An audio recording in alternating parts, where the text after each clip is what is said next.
60% of the time, it works 100%. 60% of the time, it works 100% of the time. Good morning, everybody. Welcome to the Lifeboat. I am your host, Mr. Rourke. Sorry. I am Tommy Scoville, and you're on the Lifeboat. Remember Mr. Rourke? Huh? Yeah. Fantasy Island. Had a tattoo. He was the guy that was vertically challenged. He was not a tall man. Vixen, good to see you. Kat, glad that you're here. Rolling Stone, L. Jeans, Lori Hart, Holly, good to see you. Penny, there you are. Anik Alexander, my sister, how are you? Always good to see you, Anik. Mr. Wolf, and a Rolling Stone, 31 days, if I am not mistaken. How good is that, people? That's a month no matter where you live, right? I don't care how you count a month. That one's dead. Well played. Well played. I think technically you can probably count it a month at 30 days, but at 31, there's nobody not calling that a month. Hey, Joe, good to see you. Good to see you, my man. All right. Should we fire this thing up? Hi, I'm Erica from South Africa. You're here for the cat. I like it. I like it. I like it. Yeah, I can't blame you. I'll be really honest with you. I'm here for the cat as well. He was okay last night. What's that? Yes, you know what? Squirrel, it's not that Squirrel's getting better. It's that I'm getting better dealing with Squirrel. I've got the cat figured out now. When she leaves the room, the screaming is because she can no longer see me. So if I just walk to the doorway, right, she doesn't do it. She looks at me and then she trucks back into the room. And then I got to pet her for a little bit and then I can go back to doing nice cutout model of you is what we need. Whitney, very kind. Thank you. We need a what? A cutout? Cutout. Life size. If you just shaved your freaking beard, we wouldn't need a life-size cutout. You wouldn't know the difference. But you got that big thing on your chin, like that chin rope. Let it go, man. You have any idea how long he's been growing that thing? People, it would be interesting to see what's under that, you know? She is codependent. She is, but she's working on it, Valerie. I mean, in her defense, she's been putting a lot of time in journaling. I think Squirrel's making progress. I really do. I think Squirrel's making progress. So, last night we did a live feed that started at about 4:00 instead of 5:00. My cat does scream, Tommy Bird. And here's the thing. Not only does my cat scream,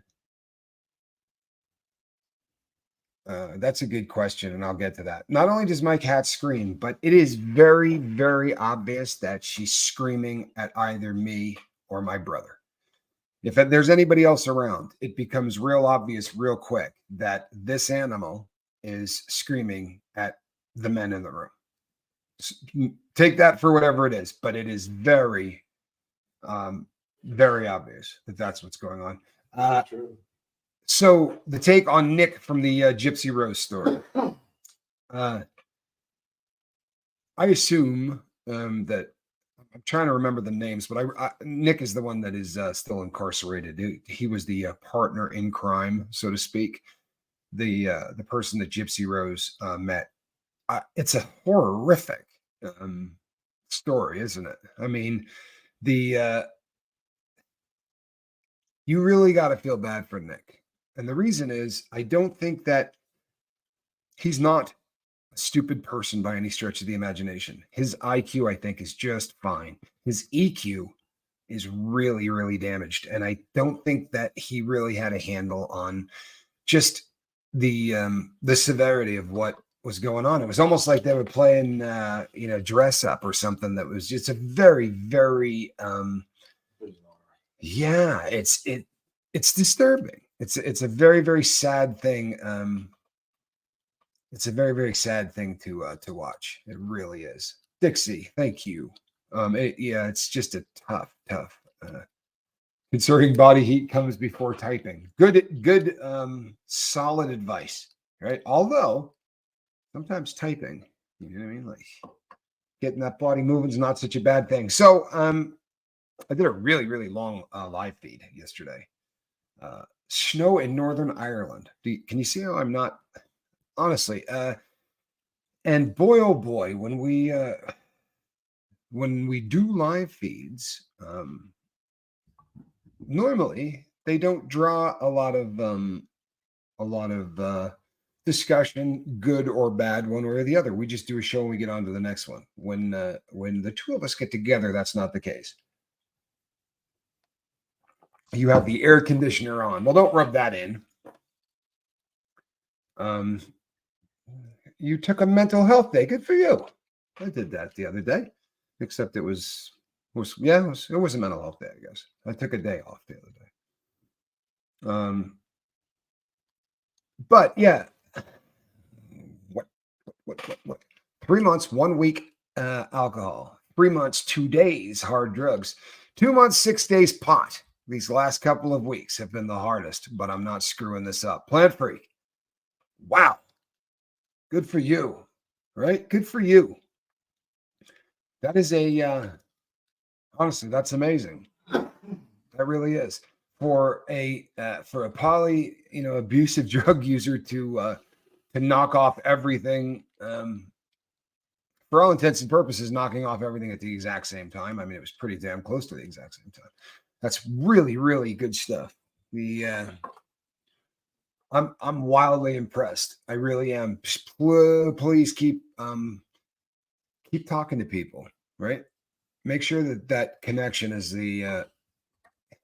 this peer support stuff is so much more important than we give it credit for. And I'm watching this every day. I'm watching you people save one another, and I'm watching the people that are really struggling, or the people that can't seem to plug in.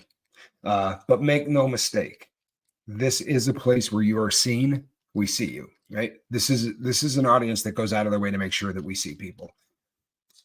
Yesterday morning from sunny Vermont, 12 degrees, says Piano Man. 12 degrees in the beautiful state of the Sunshine State. Gorgeous. Vermont, the Sunshine State. Gorgeous. Green Mountain State. Vermis Montes. I'm a fan. Yeah, you know what? Prayers for people. I like that. Whether you pray or not. Ones, right? Positive vibes. Whatever you do, send that out. So, you are missed, Ben, whenever you are not here. I think yesterday was it was a very, very long show, and I don't do well. I don't do well. Oh, the haze. Is it warmer in Vermont than Texas? No, probably not today. I don't like sitting that long. I really, really, really struggle sitting that long, and about an hour and 30 minutes into that live feed last night, my lower back just started to get really, really angry. And it just kind of continued to do so. I ran off that show last night at the end, and I apologize. I didn't thank anybody. I didn't do super chats. I didn't do any of that. I was hurting at the end of that show last night. I know, Amber, you're going to see this all the time. You're going to see this all the time. Sorry. So this is something, if you've not been following what's going on, there's a group of people on TikTok and on YouTube that are auditing the Church of Scientology buildings in LA. They are doing damage. They are making sure that the people who are walking in to take a personality test know that they're walking into a cult. Because they do what they can to not go, hey, come on in here.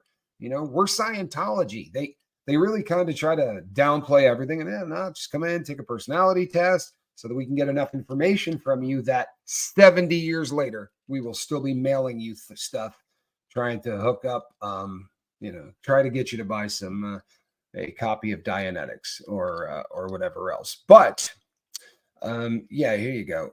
Scientology Life Audit, Streets LA, Jessica Palmadessa, and William Good.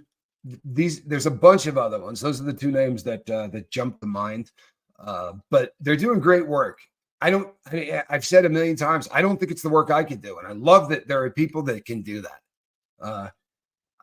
I just, you know what? Maybe I would be more comfortable doing it than watching it. Maybe. I don't know. But they're doing fantastic work. And the defense mechanism for these dirtbags, because they have got the LAPD seems to have a really fantastic relationship with the Church of Scientology. Seen this at every single one of the protests. Oh, I got something else I wanted to say just real quickly. The next protest that happens at that celebrity center, I'm going to be putting it on. What do you think of that? No joke. Started talking about this with a friend last night. It's going to be the Tommy Scoville protest that we're going to do there. And you know what? We're going to be real quiet. I promise you, we're going to be real quiet. They're not going to have time to organize cutting trees. They're not going to have time to organize all the BS that they do to choke down streets to make sure that they keep everybody exactly where they want them. That's not going to happen. It's not.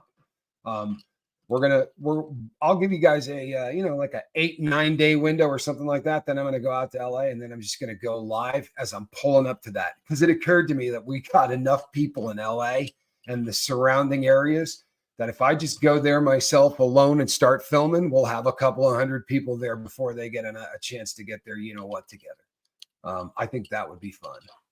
I watched some of Aaron last night in front of that motel as well. But so what these guys have been doing is, because they honestly do have a rowdy relationship with the LAPD, and we saw that when we were out there. We saw it. It's awful. So they just call in a bomb threat on themselves, right? They just call in a bomb threat on themselves. I assure you that the people that are out there with these, right? They don't want to call in a bomb threat.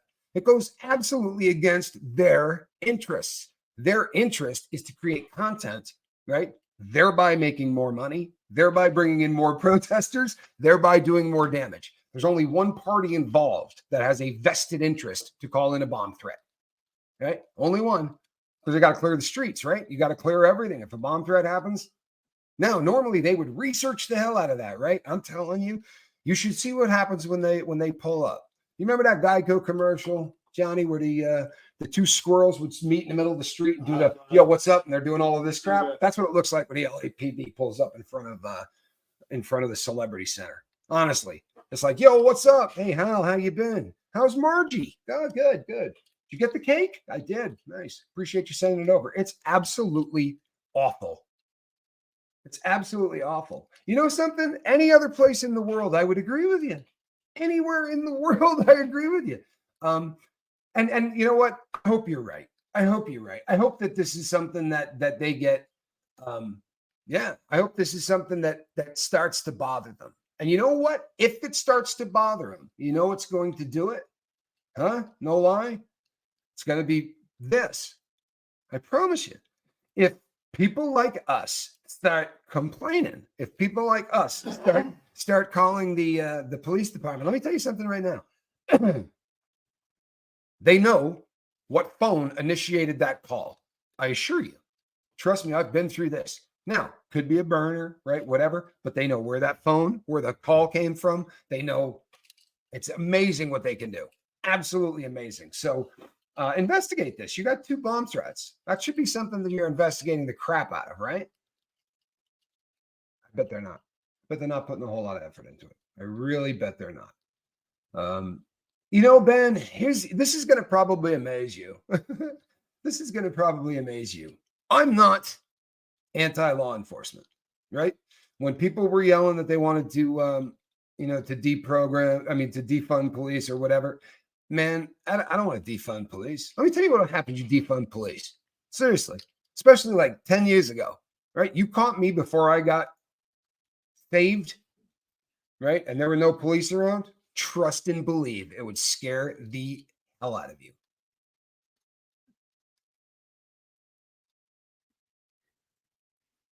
Hey, Abby Normal. Here's the thoughts of prayers for Abby Normal.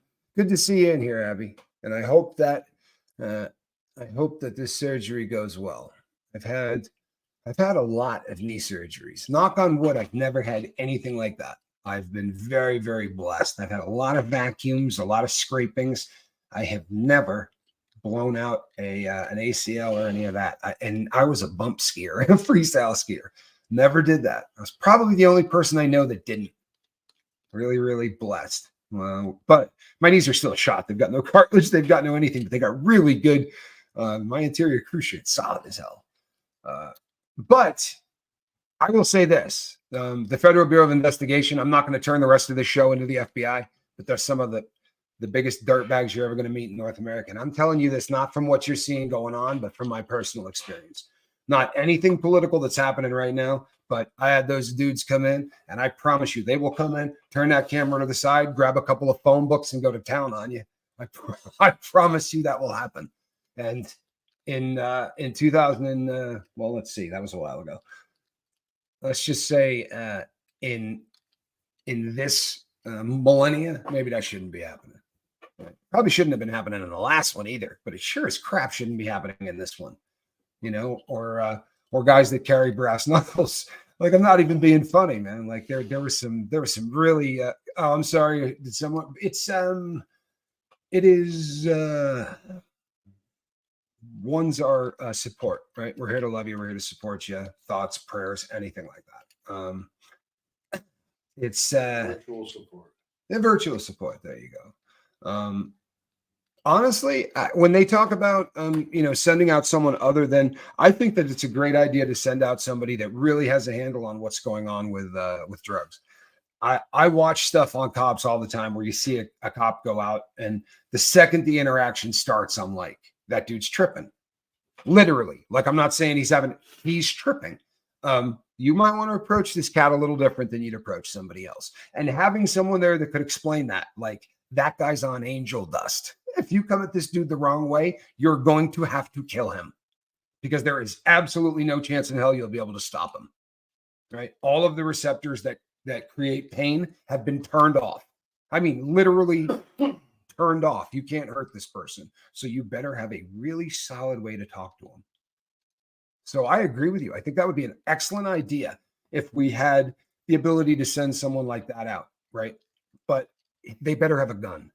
The idea that these people would not, be law enforcement, maybe have somebody that used to be a convict that goes out with them, have somebody that used to be a junkie that goes out with them, right? Because I promise you, in 9 out of 10 of those things, if you had somebody that's done time that could just go talk to the person that's inside freaking out or whatever and go, yo, bro, you do know worst case scenario, you're looking at a nickel, right? Come on, man, get a good attorney, do RDAP. You're walking in 3.5 years. You're gonna do this. Honestly, I don't think they do an excellent job of trying to, but it's a high stress job. I cannot imagine what those poor people go through. I really can't. So let's get back to my show last night. What do you think? In all honesty, people, if you gave me a gun and you let me walk around and tell people you can't do this or you can't do that, do you have any idea how out of control I would have already been killing people so long ago? Honestly, I would have gotten to the point of, I think most police officers are fairly amazing if you really want to know the truth. That there are bad ones. And sadly, in the world that we live in now, a bad anything, right? You get a bad dentist, and the internet can turn one really bad experience into thousands of people that will never get another filling, because that's the world we live in. This is not an echo chamber. It's an amplifier, right? You take one person's idea and you run with it. Speaking of which, do you know how many emails I get from people who just don't want a friend or a relative or a sibling to take any medication? People, pain medication is not the enemy. The fentanyl that is on the street is not the fentanyl that a doctor writes you a prescription for. They are so far apart from one another, it's astounding. Really.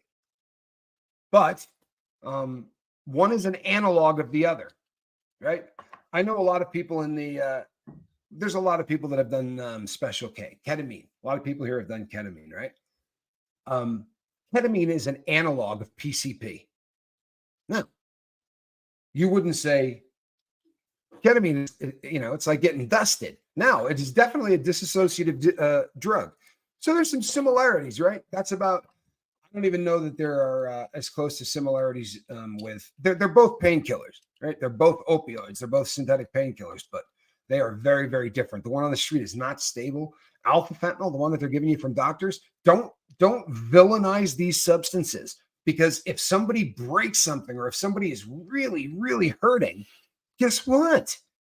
They need that stuff, right?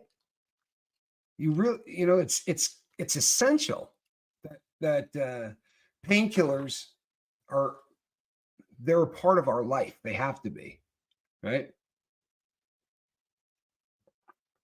They really are. And I'm not anti, so please don't, for the love of God, don't force your child to take ibuprofen when they have their wisdom teeth out, right?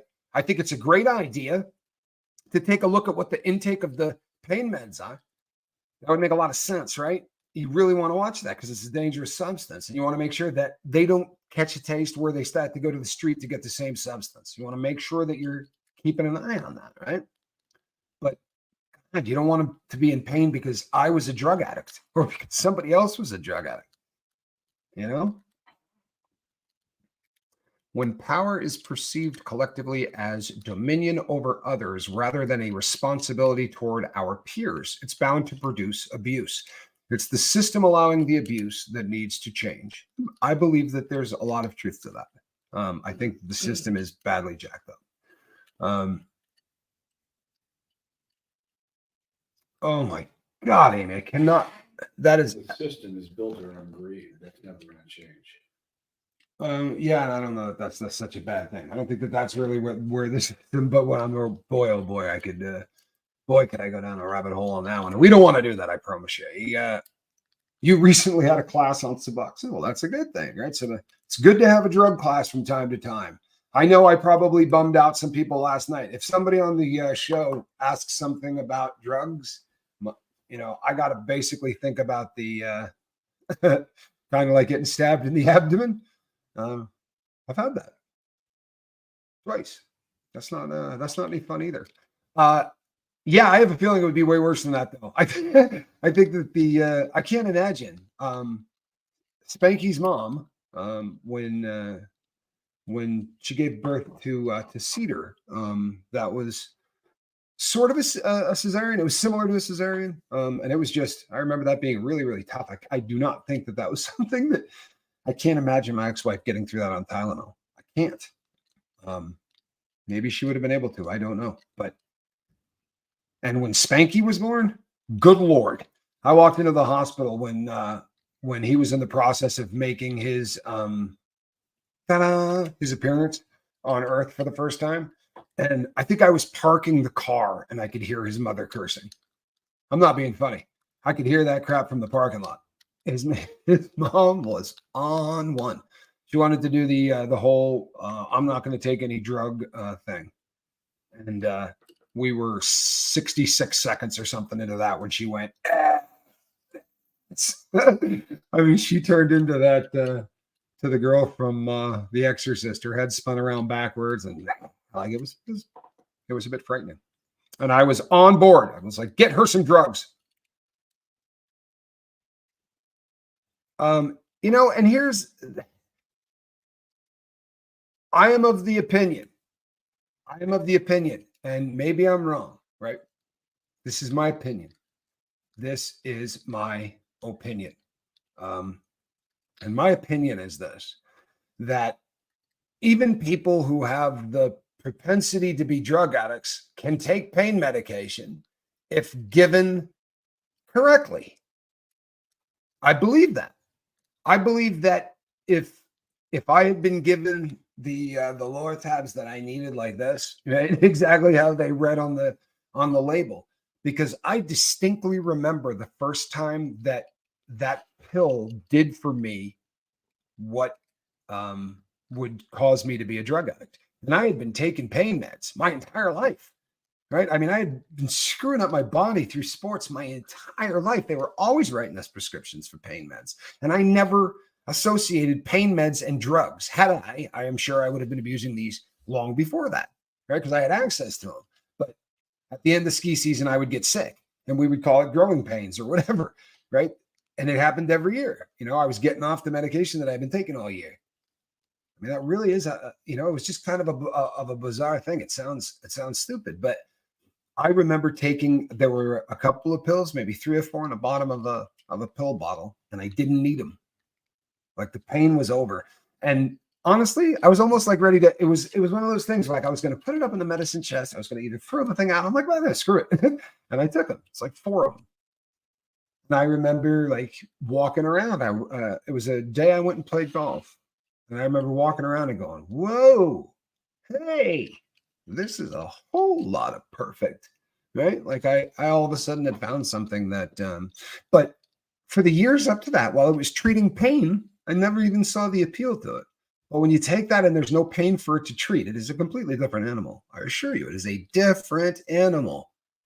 Well, Lisa Trimble, thank you so much, Lisa. And for Lisa, Lisa was super generous with me yesterday. I'm sorry to everybody yesterday. I really was not doing well at the end of that show. My sobriety is fine, but I'm struggling with cigarettes and sugar. I'm in tears and I need hope. Well, we are the Hope Channel. Cigarettes. Let's knock one of these out first. Thank you so much, Millie. And I'm going to visit all of these at the end again. But Lisa, let's talk about the nicotine first, right? Because sugar is going to be a slightly different animal. The reason is everything now that is processed, right? Processed food in this country has got a sugar derivative in it, right? Because they're making it to make sure that you want to eat more of it, especially if it's something that's probably not particularly healthy for you. Then sure as you know what, they're putting a bunch of sugar in it. You buy drinks that say, hey, juice, and you go, oh, that's healthy. No, it's not. I promise you. I love sugar too. And if you've ever been addicted to opiates, trust and believe sugar is your best friend. It's just one of those things. Vaping is absolutely difficult to quit. To be sure it is. And it's probably just as difficult to quit as cigarettes in a lot of ways. The difference being it's hard to take a cigarette and say, I want my next cigarette to have less nicotine. You can go from a Marlboro Red to a Marlboro Light, right? And then what? Then you poke a hole in the side of the filter. Then you poke another hole in the side of it. Like I knew people that did this. This was an idea that actually caught on for a while. However, if you go to vaping, you can start at, they do it differently but the number here would be 50, or Nevada, I should say, would be 50. And then it would go to 35. And you can take it all the way down to 5 or all the way down to nothing. There are people who vape things that do not have nicotine in them. Now, I'm not particularly tripped out at nicotine, if you really want to know the truth. If you study nicotine as a drug, nicotine becomes a problem with how we deliver it into our body and how often we deliver it into our body. But it's you realize that if you're getting nicotine in a vape, they're not getting that from a tobacco plant. That's a true story. They're not wasting tobacco leaves to make vape juice.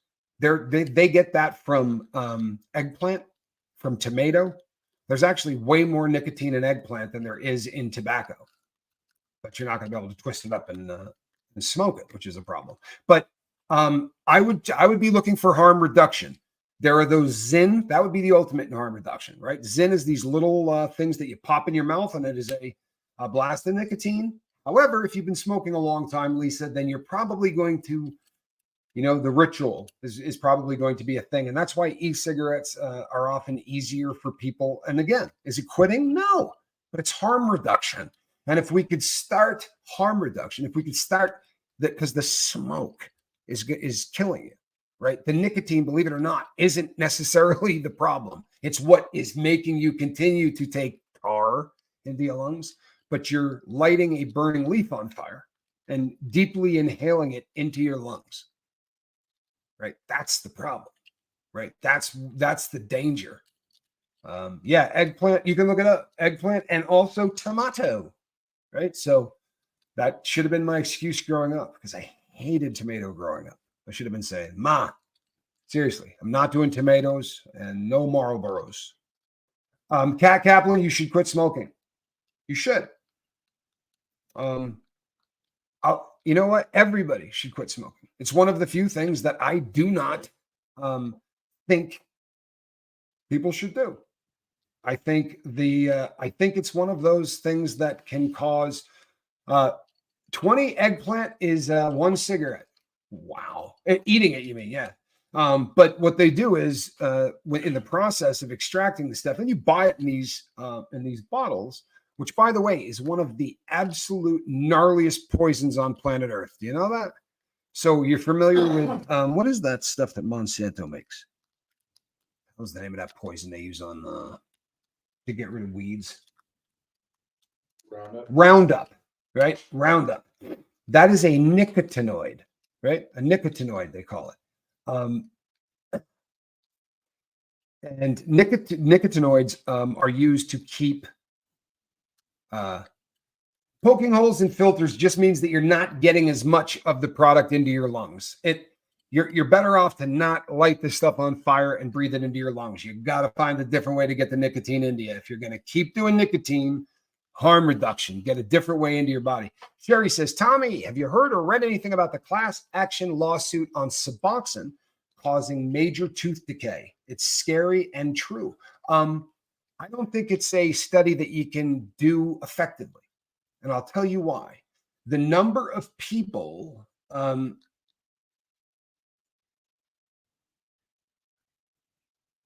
wow.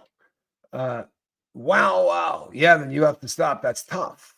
That is tough. Now, what was that study you were talking about? Here's the thing with the Suboxone. Do you know what percentage of people who get onto Suboxone just have never taken care of their teeth in the last 9 years because they've been doing heroin, meth, whatever? So every single person who does not have a grill, right, who lost it for whatever reason, is signing on to that. If you're on, like, I'm missing 4 teeth. They were punched out, right? I didn't lose them any other way. They were knocked out, or one was pulled and the others were knocked out. But I could probably sign on to that. And I sure as hell could if I didn't have teeth, because I can document that I've been on Suboxone, right? This is a dream from a lawyer standpoint, because a vast majority, a good chunk of the vast majority of people taking Suboxone have lost their teeth to drug use before they ever got to Suboxone. Suboxone is the last stop on the drug addict train for addicts, right? Addicted to opiates, right? By the time we get there, I mean, we have not been taking very good care of ourselves. So yeah, it looks really good on paper. I've been taking it a long time, right? I don't see any of it. I know a lot of my friends who have been on it a really long time who don't see any of this either. However, if you get sober and you have not been taking care of your grill, people, I would tell you straight out. I mean, there were times in my life where I probably went 2 or 3 weeks without putting a toothbrush to my teeth. I mean, it's the realities of being a junkie are hideous, right? I mean, just brushing my teeth was not high on the list. I'm blessed that my teeth are still here. I really am. But it's a tough thing to study, isn't it? I mean, think of all of the people that already have really hard problems going in. And how do you prove that you did or didn't? So when they start to spit out the statistics of how many and what percent, it's scary, but I don't think it's real. I'm sorry. It's just the way I look at it, Sherry.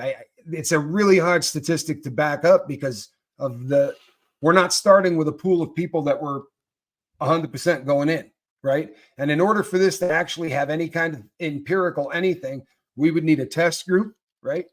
We would need somebody taking placebo, somebody taking Suboxone. Like, that's how you work these things out. And that's not how this one's coming out. How this one's coming out is, I mean, I'd kind of like to get a check, right? I'm missing some teeth. I think a lot of people are going that route, sadly. But it is what it is. With alcohol, as with alcohol, tapering isn't an option. It has to be all or nothing. I have to stop. My first grandchild is coming Thursday. I love that you want to stop cold turkey. I really do. And if you can do that, fantastic. I know people in year 5, right? So reach out to them if you're struggling. Right, Lisa? You're going to do that. So that said, here's another thing. If you people are unfamiliar with vaping. Vaping and smoke are two completely different things, right? When I was vaping, I did it 100 places you're not supposed to vape, right? It just does not create anything offensive. I've done it in a lot of places you shouldn't. It's because it's not smoke, because it is a vapor, it just disintegrates. It's not hot and it doesn't leave any stink. So it's a little less offensive, but cigarette smoke around children is awful. You shouldn't be vaping around children either, but it is a lot less offensive. It doesn't stink up clothing and do all the other stuff that it does. But yeah, teeth damage can kill you. To be sure, if you don't take care of your teeth, it can kill you. That's very, very real. Eggplant, peppers, tomatoes, and potatoes. Learn something new every day. I did not know spuds were on the list.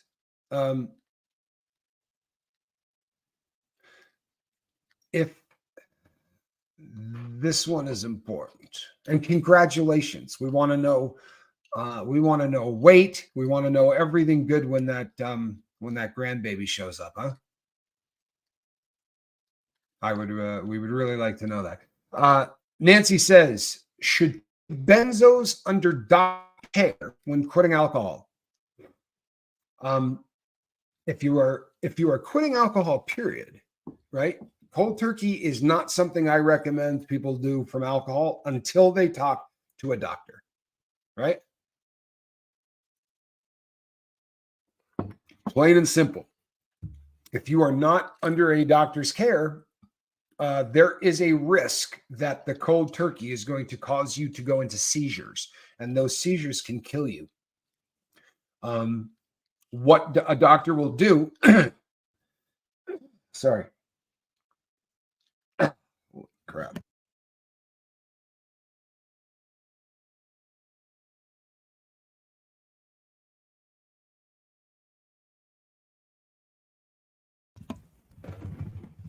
I'm sorry.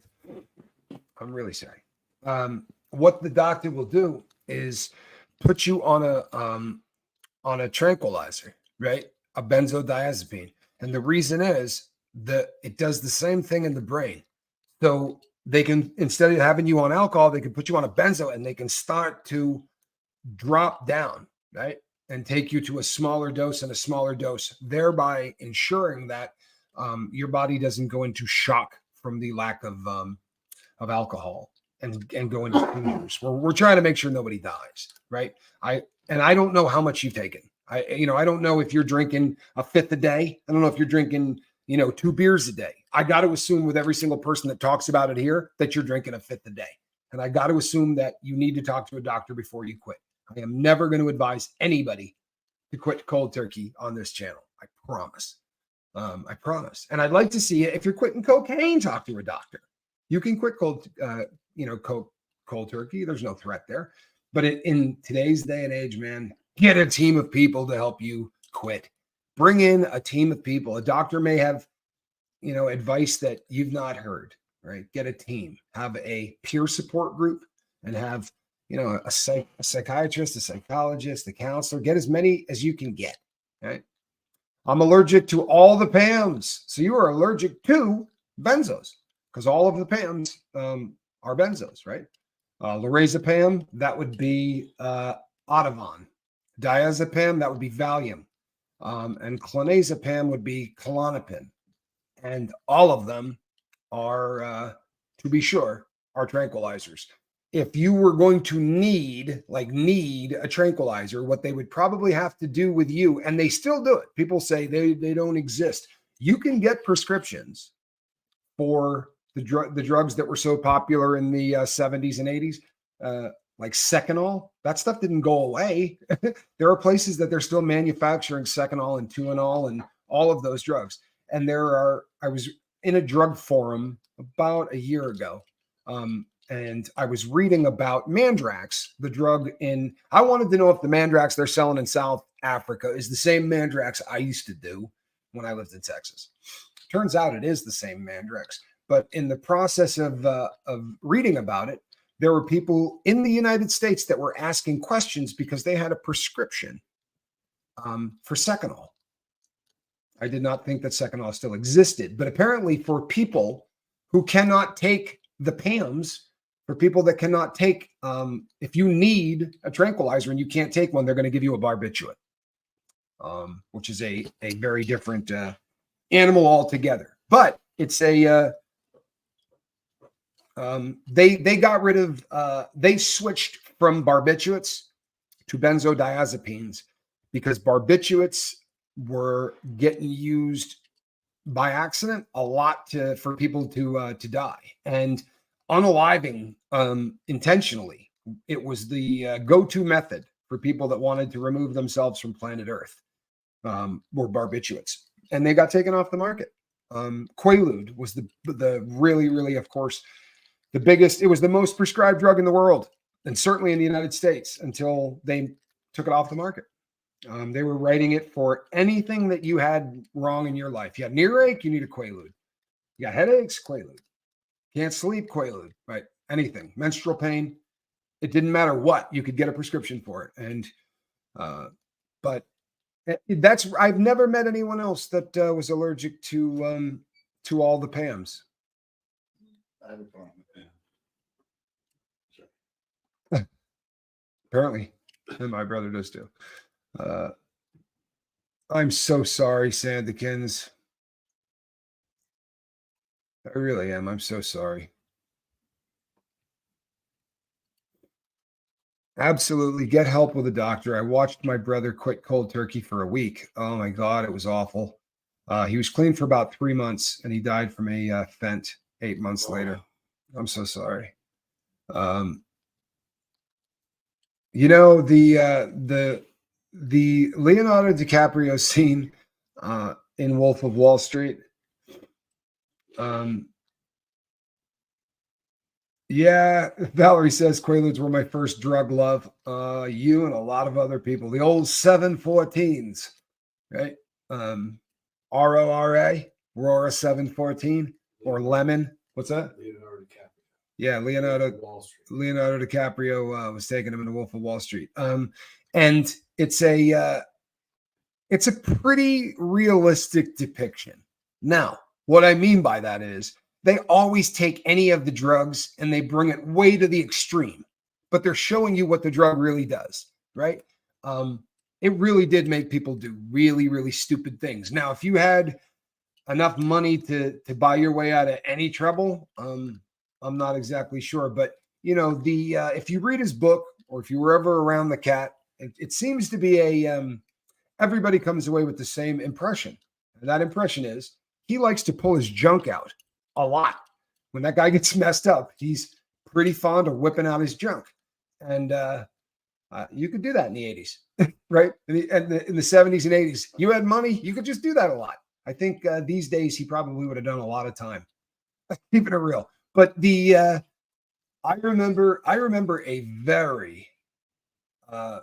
I remember one of the funniest experiences of my life was on Quaaludes, and it was with my brother Johnny.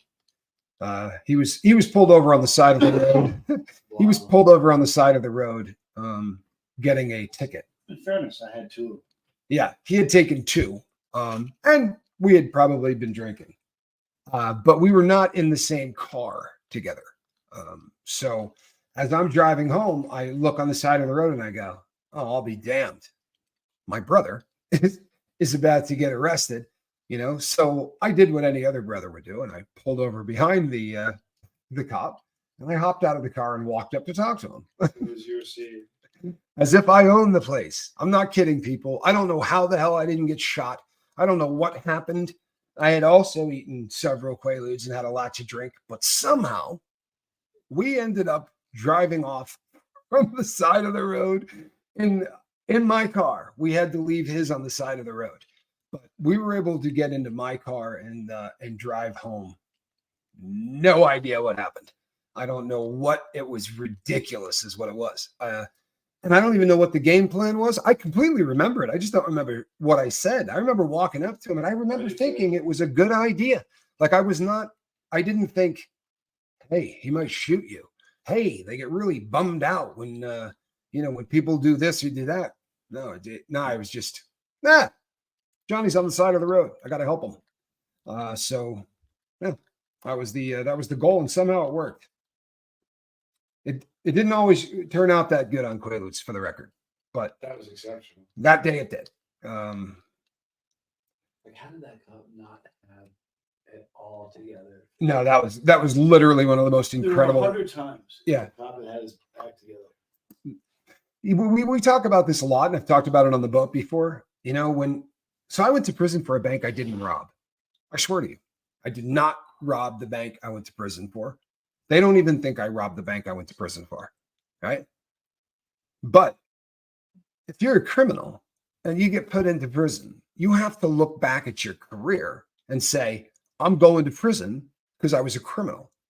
If you get hung up on the actual mechanism of what is sending you to prison, then you're not accepting any responsibility whatsoever for your life. And it doesn't really matter what put me in prison. I was robbing banks, right? So whether or not I robbed that particular bank, right? What difference does it make?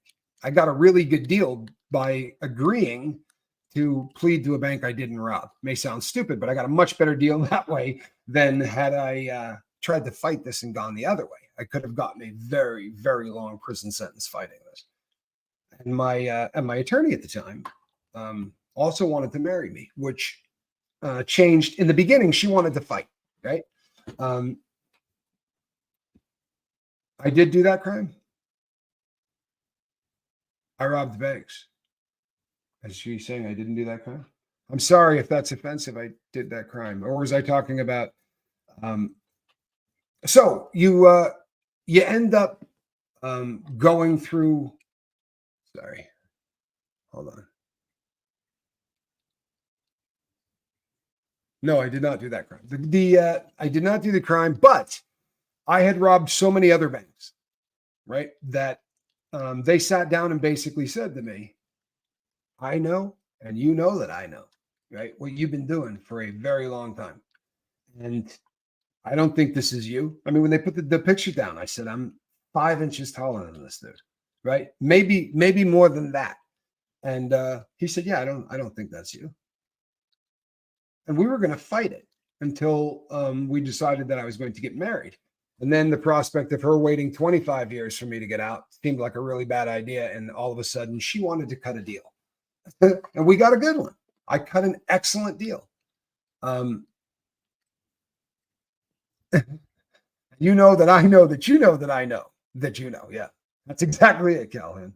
I tell the inmates I work with all the time the difference between denial of facts versus denial of responsibility. It makes a difference in how you do your time. Damn straight. Good advice, too. Really good advice.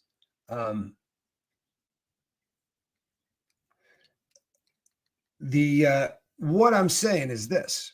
If I didn't sit there and cry over the course of the decade I did in prison saying, I didn't do this. I was a criminal. I didn't do the crime I pled guilty to. Right? Now, I could have said to them, I'm not going to plead guilty to this. And they were totally cool with that. They would have said, great, let's go to court. We're going to go to court for closer to a couple of dozen. Right? Thanks. Now, I plead guilty to this one they got in the town I'm in, right? They got pictures, they got everything that they want to get put this one away, right? And they didn't charge me with robbery. They charged me with conspiracy because it was obviously not me in the picture. So I helped plan it is what the BS was. But they weren't going to prosecute anything going back 10 years. Was I a victim in this? No, I wasn't a victim in this. I went out of my way to make sure that when I did the things that I didn't leave a trail that made it easy to convict me. I don't think I would have been able to beat it. I really don't. But whether I was able to beat it or not, I was a criminal for the first 46 years of my life. You know, that's not entirely true. For the vast majority of my adult life, I was committing crimes. And yeah, as a full-time criminal, it would definitely be a bummer if the same thing had happened to somebody that has not been robbing that has not been committing crimes. The concept of somebody I hate that tactic too, man. I really do. Down to down. I get it. I get why you hate it. The one that I hate worse, honestly, I kind of respected how they did me on that, if you really want to know the truth. I mean, it was pretty solid. The guy came in and just said, if we were to go the other route, you might win, we might win, right? But it's going to cost them a lot of money. It's going to cost you a lot more than you think it's going to cost, right? Because my lawyer wasn't cheap, but it was a good deal. It was a good deal for a criminal. The stuff that I hate is this. They come in and they say, I got jacked 3 doors down, right? We're interrogating your best friend. And he just told us that he helped you, plan these. He helped you do this. And yeah, he's not going down alone. He is spilling his guts. They should not be able to lie to me to get me to confess. That's BS. I think that is absolutely horrific. That's okay for them. But if I do it, it's a 12-year sentence. If you lie to the FBI, you can get 12 years for that. But the FBI will come in and lie to you. They'll come in and say, I have your DNA at the crime scene. If you didn't do it, do you know what that feels like? Right? You're in there going, what? You got my DNA at the crime? How in hell? Now look, if your IQ is north of 110, you're going to go, no, you don't. You don't. So do what you do because you're onto the wrong guy, and we'll just do this with my attorney. And I'm not paying for him. Get me a public defender, right? But if your IQ is south of that 110 mark, or God forbid, it's south of the 100 mark, that's where you get people who go, man, if you just do 3 years on this thing, I'll plead guilty to it, right? If you can get me 5 years, man, I'll plead guilty to it, knowing they didn't do it. Because if I go before a judge, now there was a crime I pled guilty to that I shouldn't have. Honest to God, there's one I'm sick about that I pled guilty to. It was an insurance thing. And they got me on the last day of the statutes of limitations. And I didn't do anything. I didn't steal anything. I got not a dollar from anybody for anything. And I pled guilty to it. And they spit it out. I mean, they said to me, you want to go in front of a jury? Right? Let's do this. I mean, holy hell. Now, they couldn't show my entire criminal record. They couldn't, right? That would be prejudicial, but there's a lot that could have come in, and enough that, I mean, I can't, and if I take the stand, then everything comes in. If I even get up there to tell them my defense of why I couldn't have been the one that did it, right? They can start talking about, the first thing I ever got arrested for and everything from that point forward, which, by the way, was jumping a fence at a concert.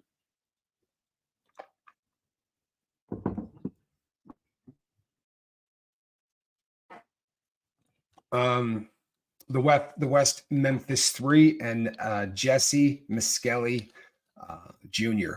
That's a great. That's probably a great example, actually, Snod. I'm glad that you said that. If you guys are familiar with the West Memphis 3 case with Damian Eccles and Jesse Miskelly was one of the 3, and not the brightest of the 3, not just challenged. You know what I mean? And he was a guy that they really struggled when they were even trying to get these guys out, because he doesn't necessarily he's not the brightest of the 3 of them, which is it's a sad thing, and it gets back kind of to the earlier question too about the Gypsy Rose. I mean, Gypsy Rose comes out, right, 8 years later, and she's going to be famous. She's going to have a very cool life. There'll be a lot of people that are going to watch everything that she does, right? She'll be a very strange influencer, but she'll be an influencer. People will be watching her because it's a very interesting train wreck, right? But the guy that she got to do it is going to just rot in there, and that sucks. It really does, right? On the bright side, in the day of the internet, I have a feeling that somebody is probably going to get somebody's going to get a bee in their bonnet to get that boy out of prison at some point. You know what? I thought of that. Yeah. It's going to take a long time. It's going to take a while. It'll eventually walk. It's going to take a while, but there are going to be people that freak out about him being in there. I believe that. Hopping a concert fence is a gateway crime. You start doing that, there's an excellent chance it's just a matter of time before you're running into banks going, listen up, this is only going to take a minute. I never actually did that.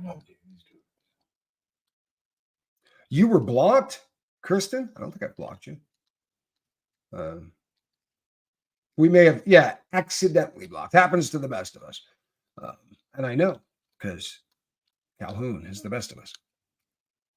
You blocked me. If you'll block me, you'll block me. I did block my brother. To be perfectly honest, I did block my brother, but only for a couple of weeks.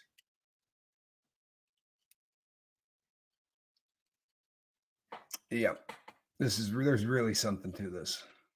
You know what's sad is that the very first time that I also don't say chronic, the very first time that I ever got locked up in a jail or on anything, the cops said, if you guys want to watch the second half of the Super Bowl, then you got to clean the showers. There's a list of stuff that we had to do, and I remember sitting there. I was very young. I remember sitting there thinking to myself, good God, man, there are like 60 and 70-year-old guys running around trying to clean so that they can watch the second half of a football game. I'm never going to end up like these people. I remember it. I mean, I remember it.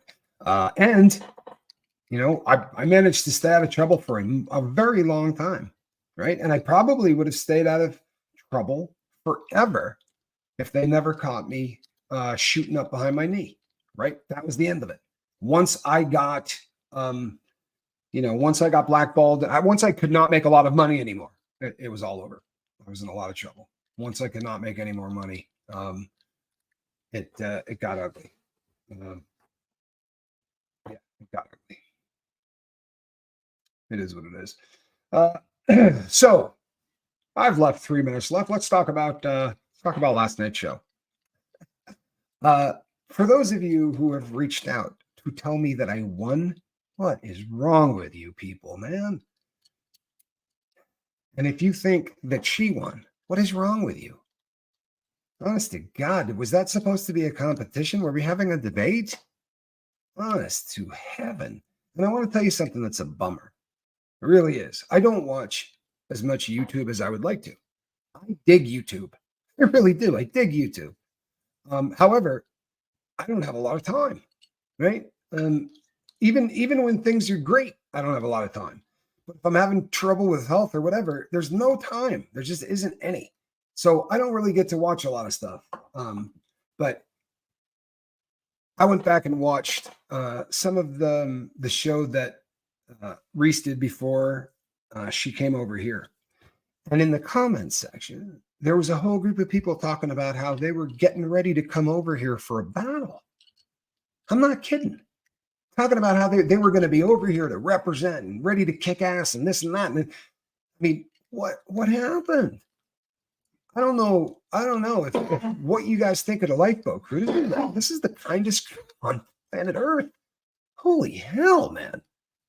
This isn't like other places. This is the nicest place in the world. Insult me. I'll take it. Don't insult the crew of the lifeboat. For real, man. Nobody, and there was no anything. It wasn't supposed to be anything. It was supposed to be two friends that started talking in public again. We didn't stop talking out of public. We've been talking the entire time. But we stopped talking in public because of this crap. If you really want to know the truth, I don't need it. Right? Neither does she. And for those of you who think that I would go off and sleep with a married woman, then you should probably not be watching me. Honestly. If you think I'm ready to go have sex with someone that's married, then you shouldn't watch me. I wouldn't watch somebody that was ready to do that. That's low budget. Honestly, even when I was a scumbag, that's not something you do, right?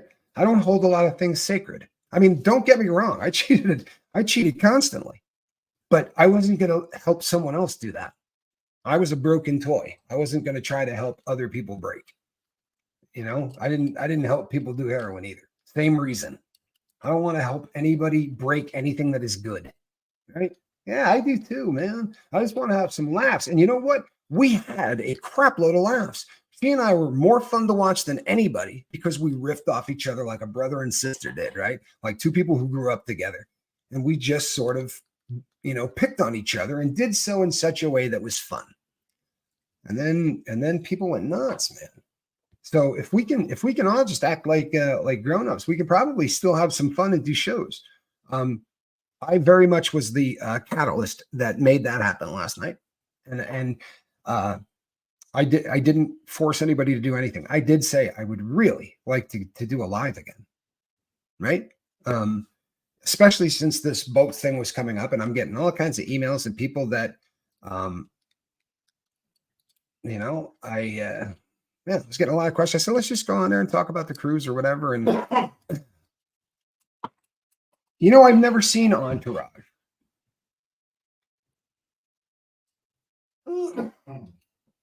Sorry.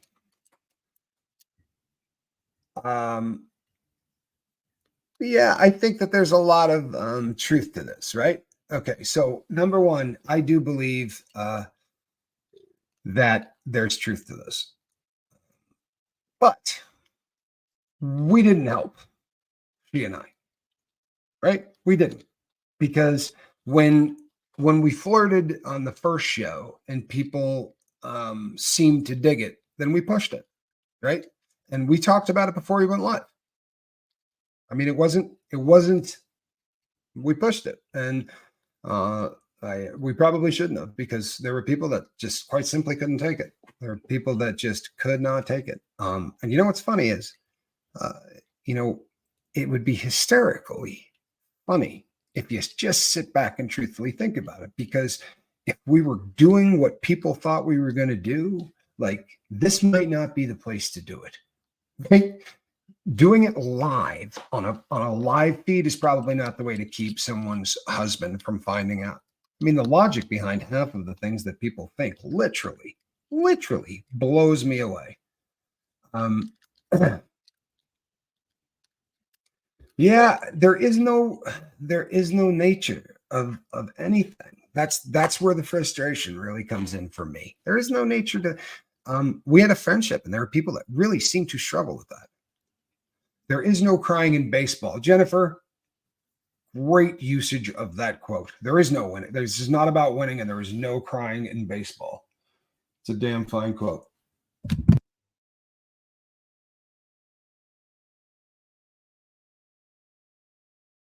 I'm sorry, people. I'm an idiot. I'm what? Good. Yeah, I'm not bright. I'm having such a You shouldn't say that.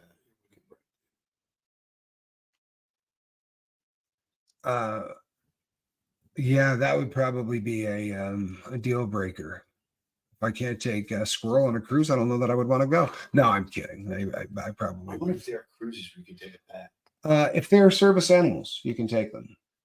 That would be amazing. Can you imagine that? Maybe have a cat. It would be a lot of fighting. There'd be a lot of cats going. Fur would fly. Dogs would love it.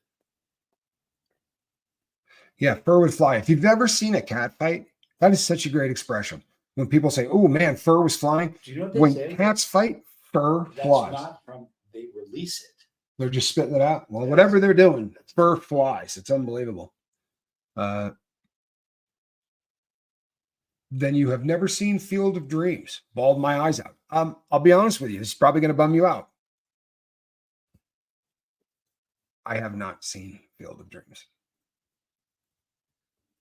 I have not seen Field of Dreams. All right, I said it. I apologize, but it's just one of those that again fell into that weird time frame that, and I felt like I had already seen it. I'm sorry, but I feel like I've seen Kevin Costner play a baseball guy at a minimum 3 times in my life. Right? I think this would be the 4th time. Am I exaggerating? You stick him in a baseball. It's the same thing. It's the same. Or tin cup or whatever. Yeah. See now, Lady Crispin's all bummed out at me. Just an athletic version of Vince. What's his name? Vince Vaughn. Yeah. He's just the same guy. He's just like Vince Vaughn, but he's an athlete. Yeah, you might be right. He plays like the Vince Vaughn character, but he only plays. I think the best that he ever did was Bull Durham. Agreed. of all of the baseball films. Tin Cup's excellent, but I think Bull Durham is one of the best sports films ever made. Agreed. He said the dad catch scene will break any man. I am so glad you warned me, right? I am so glad you warned me, because now there's no chance I'm watching it. You know what I mean? Good looking out. Thank you. I don't want baseball films or baseball. I'd love to try to play it. How about that? My brother's such an idiot. He really is. He is such an idiot.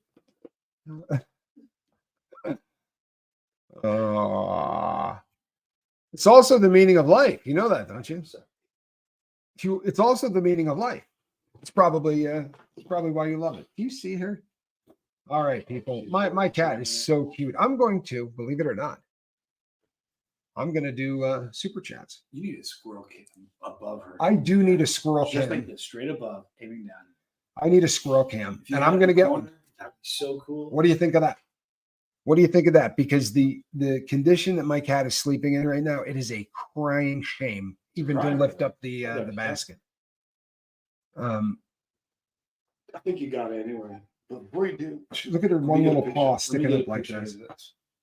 Oh, that is just crazy. Yeah. For those of you that do not understand, when people are in a situation, right, that they are fighting to get out of, when they are in a situation that causes them to separate from everyone they love, to say that their family no longer matters to them. There have only been a couple of things that I've been around for that will watch people systematically say, those kids are, I don't care. I don't care. People put drugs above their kids. I've been watching that my entire life. I did it. Right? Scientology does that too. Systematically. Right? And I hate them. Plain and simple. I hate them. You can't imagine the level that I hate them at. I've watched the damage that they can do to a kid. I'm friends with a lot of second gens, and they are open and honest about how they were raised, and it's just freaking wrong. If you want to know the truth, it's just wrong. And what was the meaning of life? 42? Good Lord, man. I raised you better than this. I blame your mother. I'm sorry. This is your mom's fault, Calhoun. This is your mother's fault. What do you mean? Okay. Does anyone want to throw up why 42 is the meaning of life in the chat so that I don't have to blow an O-ring? This came from a book called A Hitchhiker's Guide to the Universe. Thank you, Huckleberry. I'm glad somebody did it. It's a hell of a book. And they build this really huge computer. And the idea is they want this computer to give them an answer to everything. So this, machine, cranks out and does everything that it does, and it spits out the answer. And apparently the answer is 42. And Towel Day, I laughed so hard. When I read that the first time, I honestly laughed out loud, and I remember it like it was yesterday. I was on a vacation with my family, and I was on an airplane reading, and I was laughing so hard that people were staring at me. Yeah. Yep. Great book. I laughed so hard when that was on. Tampa B, I have missed you. So good to see you. I'm so glad I ran over.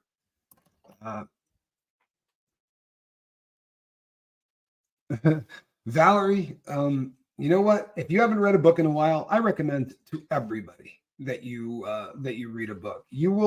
Life is better when you read. I promise. Reading and writing will change your life. That's an absolute fact. Farewell, and thanks for the fish. And Tampa B, I got to see you in real life. I don't think you have any idea.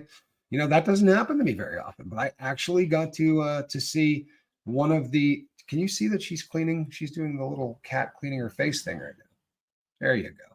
There you go, Squirrel Nut. What do you say?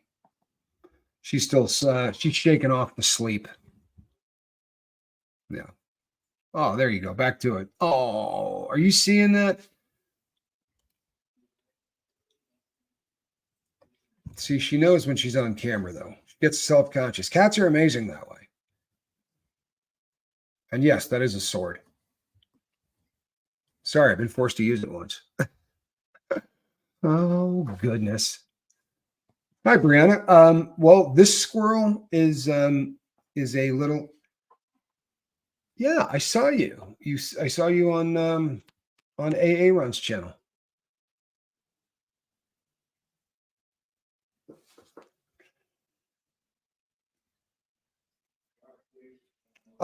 Flick, I'm sorry to hear that your ex is on dope. I am super happy that you were able to not lose it. That is a very, very difficult thing to do, and especially when you had a relationship with the person, you know, prior to. That's a difficult thing to get through.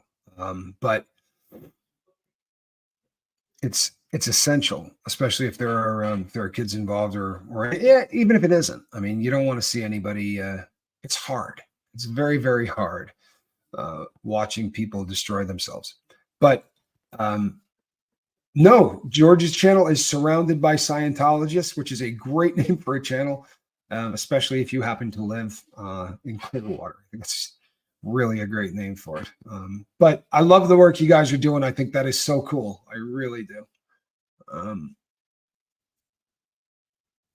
Yeah, I really think that's great.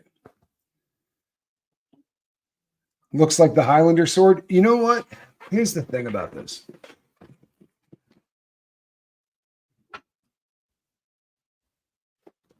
So I got this at one of the antique shows that I did, and I traded somebody a watch for it, right? And I really didn't have a desire for the sword. Believe it or not, I did this because Lady Crispin is a sword freak. So as I was walking through the show, this is a long time ago, had to be a year and a half ago now, probably. But as I was walking through the show, I sent a picture of it. And I was joking, but the guy saw me pick up the sword. So he came back over and he's like, "Hey, would you trade a watch for that sword?" And I was like, "Probably not."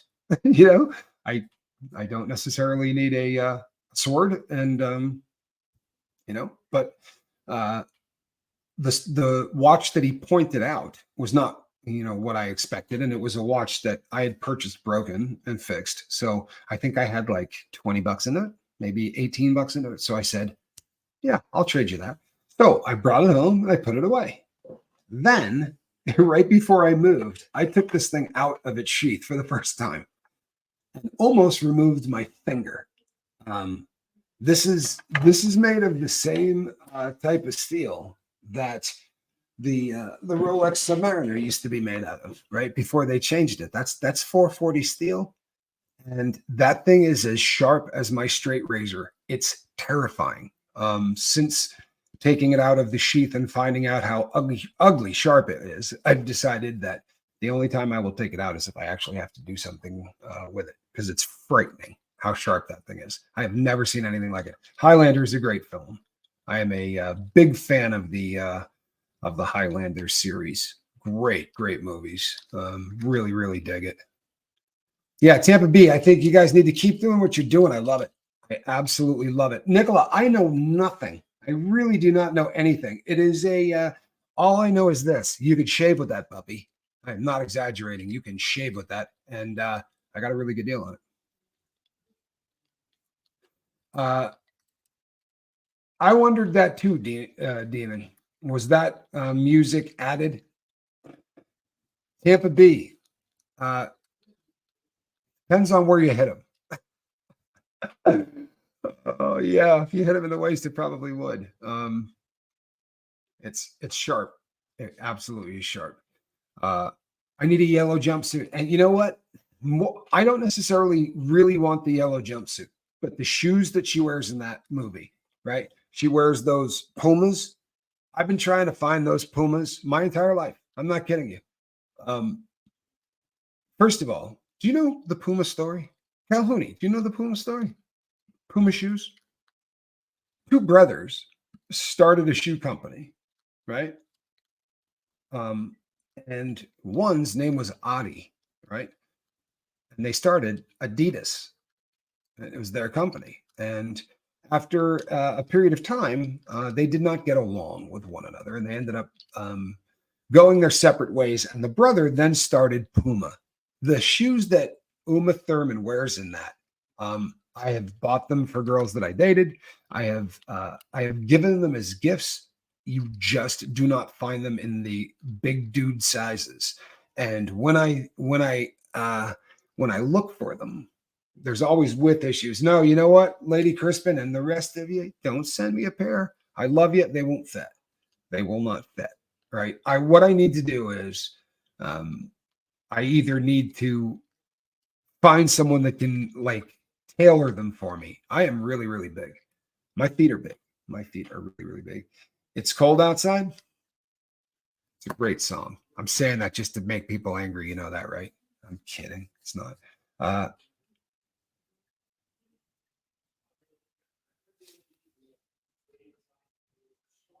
Uh-oh. Uh-oh, Calhoun. You have met someone who is I was going to say who you can nerd out with, but my other child doesn't mind when I say that. Calhoun might be more bummed out. Yeah, Puma doesn't run wide enough is the problem. That's exactly what it is. And Adidas does, right? The one brother really got it down. I am really, really fond of the Rod Laver shoe by Adidas. That's normally what I wear. I look like I just stepped out of a 1980s film. You see me walking around, I usually look like I just stepped out of a John Hughes film. I'm sorry. I never really liked anything after the 80s, and that's just kind of how I look at most times. It's just who I am. Started journaling. You've got cool stuff to journal about, Tampa Bay. Seriously, you got super cool stuff to journal about. You're out doing cool stuff. The world is seeing you do it. I love that. I really do, man. And you guys are doing damage. Don't think you're not. The important thing to remember, honestly, is that cults have to continually bring in new people. MLMs, anything that victimizes human beings needs an entire new group of blood, right? 7 years. No joke. Like in network marketing, they say it's 7 years. Every 7 years, you need an entirely new group of people who find network marketing and believe in it. Now, every 7 years, the pool of people that find it and believe in it is shrinking. So they're having to come up with different ways to try to figure things out. The cult? Who do you think's joining that cult? I think they're probably, if they're making any headway, it's going to be outside the US. And that's where all of our friends on the others, outside the borders of the US have to go nuts.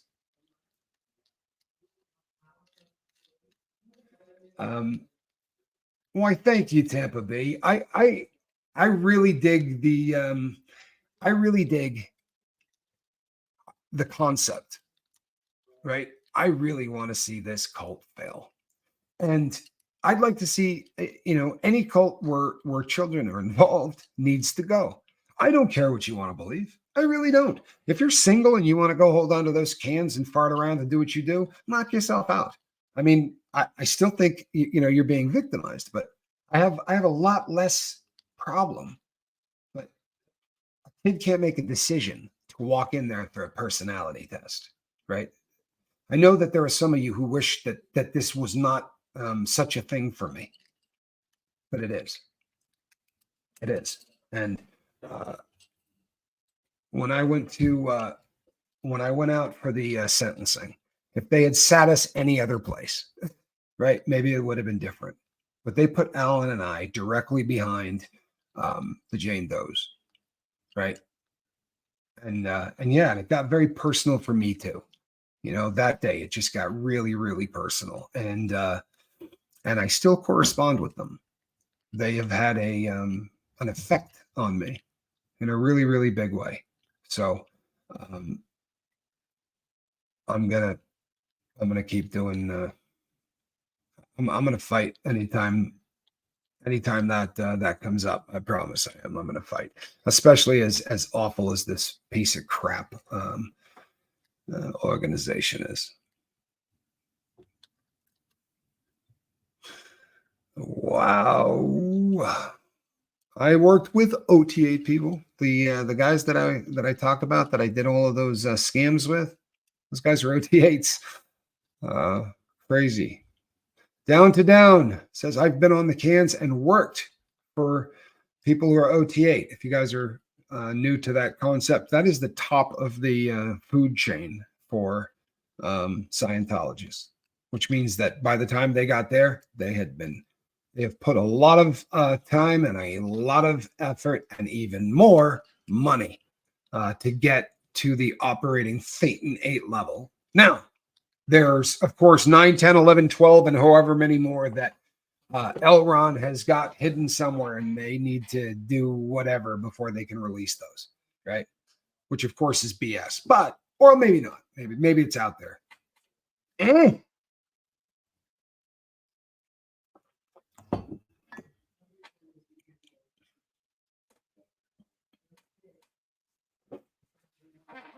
You have a B-man that's powerful, supporting in a great way, showing up where it counts. I dig it.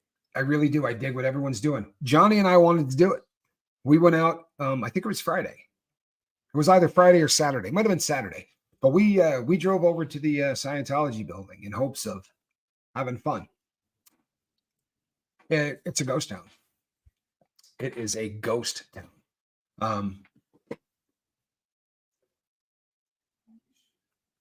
Tampa B just got an e-meter and a set of brand new cans in different sizes. Yes, they do have different sizes. I had an e-meter. I did. I had an e-meter. And I shouldn't say that. Somewhere I have one. The odds of me finding it are pretty thin. I don't ever remember getting rid of it, but I got an e-meter on it when I was doing the public speaking thing. Tampa B, I intend to. How's that? I intend to. I am coming to Clearwater. Trust and believe I'm coming to Clearwater. So not sure when, but probably sooner than later. I'm definitely going to do that. That's a place where I should be annoying, don't you think? Yeah. It's perfect for a guy like me. Calhoun, let's pull up some of those super chats. What do you think? I'm having my son do it on account of the fact that he's smarter. Millie, the dandelion. Thank you, Millie. God bless. You look fantastic in green. Hey, that's not cool. Whoa. Cats and cameras are a really bad combination. I don't know why that is up there. She was literally doing the cat thing with a camera. She was going to knock that on the floor just to be squirrel. Okay, so what's next, Calhounis?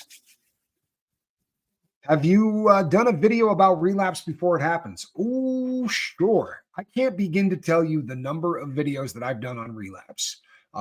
Conservatively speaking, on the stages of relapse, maybe a dozen. On relapse in general, a couple of hundred. There's a lot of them out there. There's a lot of them out there. And the title will probably give you a good giveaway. It'll have something. It'll have stages or something of relapse in the title. But yeah, I talk about it a lot.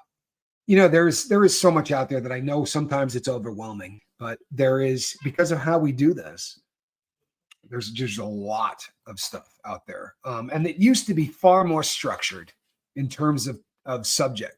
I used to come on and really try to, but you know what, man, and you know, you do that for a year and a half and you start feeling like Chatty Cathy, you know what I mean? Like pulling your own string and doing the same thing ever again and again and again.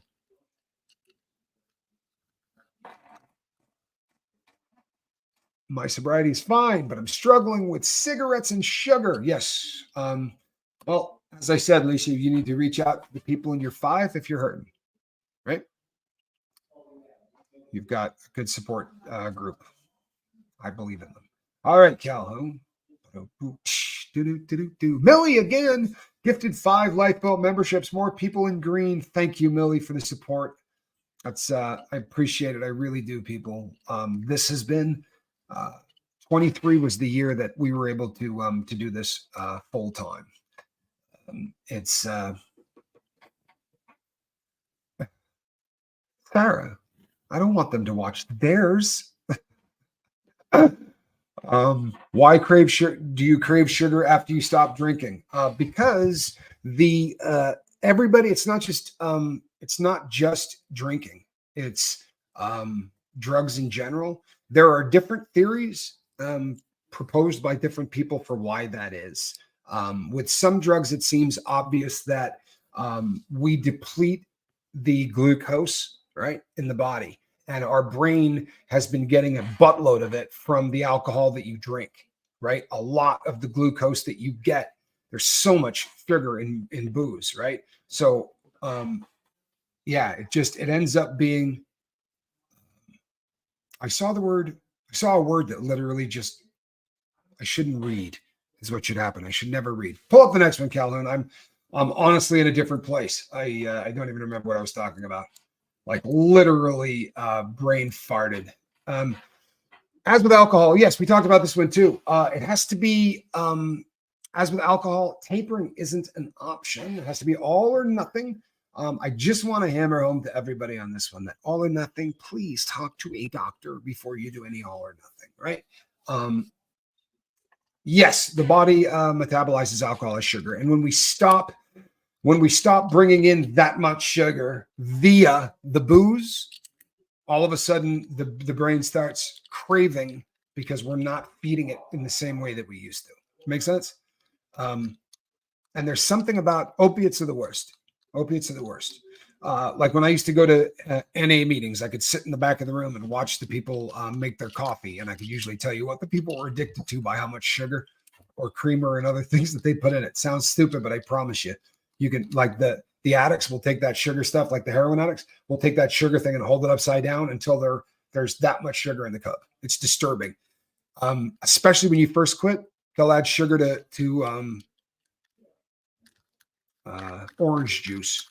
Sunny D is a big one. You don't quit alcohol or benzos without talking to a doctor first. Cold turkey can kill you.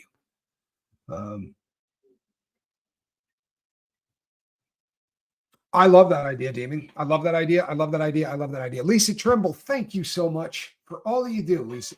Lisa supports everybody. I swear to you, Lisa, you support everybody. Well, as you're quitting this, we're here to support you. If you're struggling, reach out.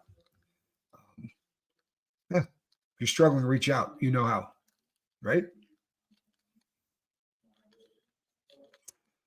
Okay, Calvin, are we done? I think we are.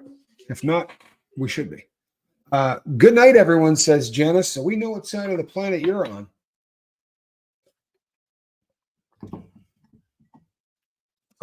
I really love the idea of heading down to, hey, Kenya, good to see you. I love the idea of heading down to Clearwater, but I am not joking. I am going to be putting together, something in LA. We're going to take a shot at the Celebrity Center. I'm going to bring Calhoun and I'm going to bring Johnny because I figure the three of us are a protest in and of itself. If no one else showed up, we could still make a crap load of people unhappy. However, I have a lot of faith that if on the day in question, right, on the day we start, myself, Aaron, all of the SPTV creators go live and say, if you are anywhere near LA, right, get there. The number of people that I met at the last protest who were right down the street, where I said, where are you coming in from? They're like, I'm right here. Okay. A lot of people. So I think I'd like to see how good they do when they got no warning, because they're sure as hell good at it when they know it's coming. They will control the flow. They will do everything they do. Go to LA. Down to down. Thank you so much. Yes, I promise you, I really intend to do this. I really do intend to do this. I think it is a excellent idea. I don't want to give anybody a chance to plan. I really don't. And I think if we do this right, we'll get a couple of hundred people to show up with no warning, because the LAPD, they were there before we got there last time. If you were at that protest, they were there before we got there. Yeah. So, yeah. OSA, you hearing that? Oh, they're hearing it. They love me. They love me. We're coming. We're coming for you. we're suppressive, and we're coming. Yeah. I mean, are they allowed to watch this crap? Well, doesn't this eat a wormhole in their brain too? Like, how does that work for the people that are paid to monitor people like me? Right? For real. I mean, like, they got to know that the Xenu thing is real. And when you get to the OT levels, I bet you they don't let people watch us. Like, how deeply embedded would you really need to be to hear all of this crap and not care? You thought it was Xena? If it was Xena, Calhoun, we both might have joined. No, Xenu. Xena was great.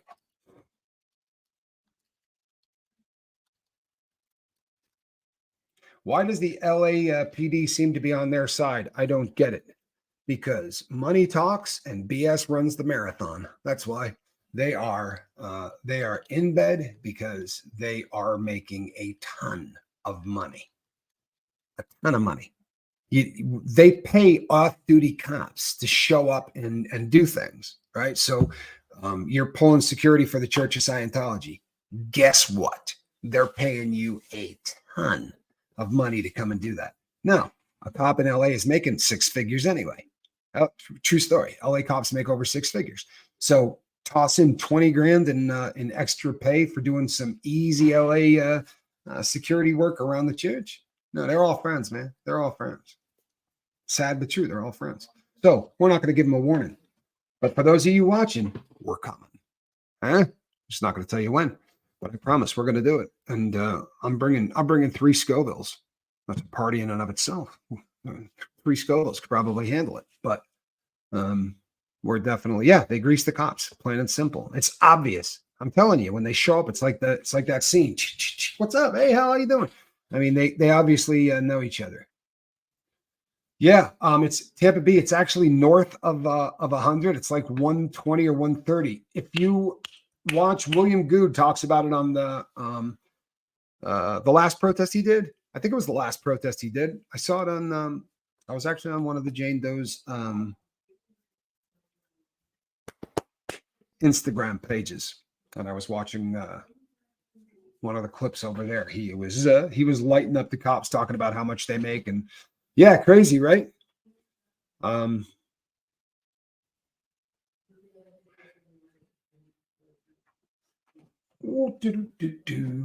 I promise you, whatever money they're making, the Church of Scientology is helping out. All right, people, did you see this incredibly cute animal? This here? That's Squirrel. She does not want to be in the basket.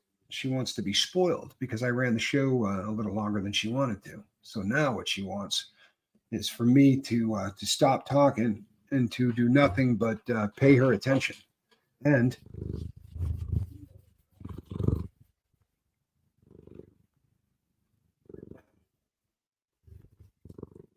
that's a kitty cat purring. All right, everybody.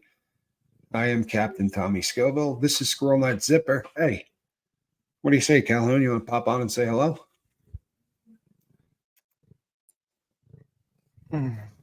Hello. It is I. She's chewing on my thumb. The Calhoun. Thumb boy was coming.